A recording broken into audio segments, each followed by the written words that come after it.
A 2 News investigation tracking homeless sex offenders. Good evening, I'm Mark Allen. I'm Marcia Bonhart. We found a loophole in a law that allows some to slip through the cracks. Megan O'Rourke investigates the danger. She tells you why it's happening and who is promising to fix it. Meet 28-year-old Damian Cantrell. He's a sexually oriented offender and was court-ordered to register his home address once a year for 10 years. Damian told the folks here at the Montgomery County Sheriff's Office he's homeless, but stays in the area of Kings James Court in Huber Heights. So we went looking for Damian. Have you ever seen this guy? No, can't say that I've seen him before, no. Danny Jones says he walks his dog Angel every day and has never seen a homeless person hanging around the neighborhood. A few minutes later, I learned why when I met Leslie Tabor. Oh my God, do you know who that is? It's Damian. Tabor tells me Damian wasn't out on the streets. He actually stayed in one of the apartments here for several months. I didn't know he was even registered. And I lived right there. I just moved down, so he was like literally in like window view of my apartment. Tabor had no way of knowing because, like the 50-some other homeless sex offenders living in Montgomery County, Damian only had to give a general description of where he stayed, and he didn't automatically show up on the online sex offender map, meaning you can't find him and authorities can't check up on him. It's hard to track it, and it's hard to verify that they're doing the right thing. It frustrates me no end.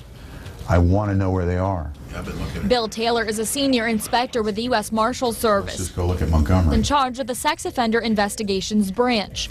He only intervenes when offenders cross state lines, but says counties that allow people to claim homelessness are giving them a free pass. If somebody's only required to check in once a year, is that enough? No, it's not. Sex offenses. And others agree.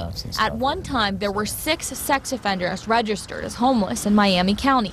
That may not sound like a lot, but because it's a predominantly rural area, the number was alarming to sheriff's officials. So they decided to require homeless offenders to check in every day. We believe that the statute requires them to notify us when they change address. So if they're changing address daily, they're required to notify us.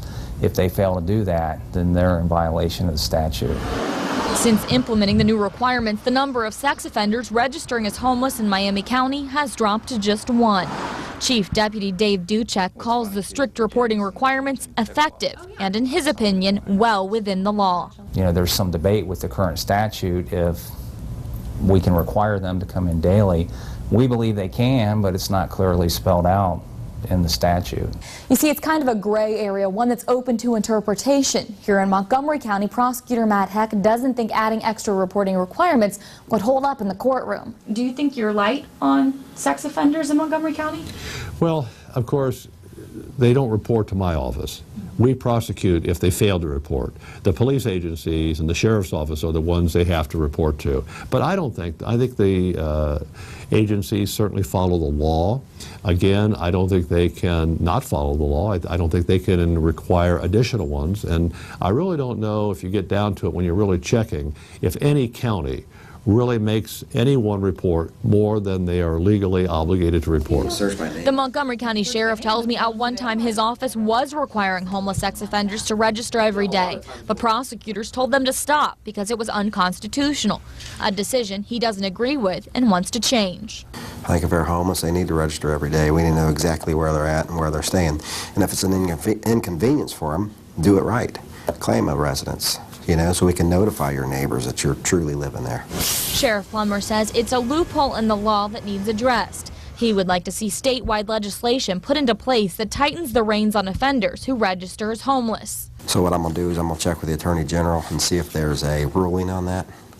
And if not, then I'll get with the legislators and get the law passed. We'll get the law changed in our favor. I took Sheriff Plummer's concerns to Attorney General Mike DeWine, the man whose office oversees the state's sex offender registration program. Here's what he had to say. I trust their local sheriffs, and they're the ones that have the responsibility under this law, and it's a tough responsibility for them. And they have to do what they think is best in their particular individual community. I mean, they generally know the people. They know the community, and so they can make that judgment and, you know, see how it works locally. Out of the parking lot, honey. But at least in this Huber Heights neighborhood, the system isn't working. In fact, it's failed parents like Leslie Tabor. Yeah, he's been around my kids. Does that scare you? Yeah.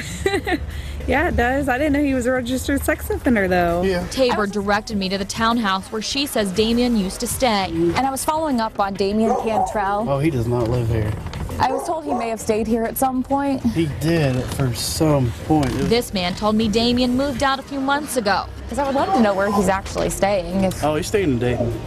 In Dayton? Yeah, as far as I know, yeah. Somewhere in the city of Dayton is the best description we could get on Damian's new address.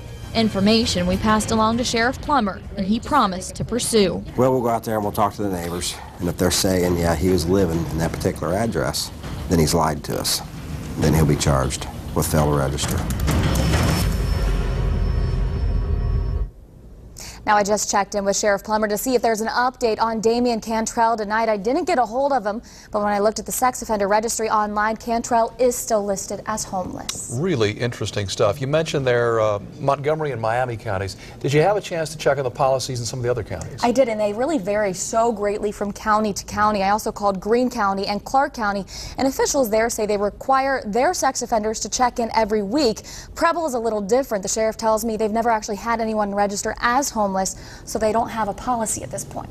Well, until there is a change in the law, how do you protect yourself? Everyone, that's the one thing that everyone said, the same across the board, and they really said at this point, it's kind of up to you. You need to be vigilant in checking the online sex offender registry. In Montgomery County, we've made that really simple. We've posted a link of all 50-some sex offenders on our website at WDTN.com. Okay. Thank you. Use that computer. Absolutely. Megan, nice job. Thank you.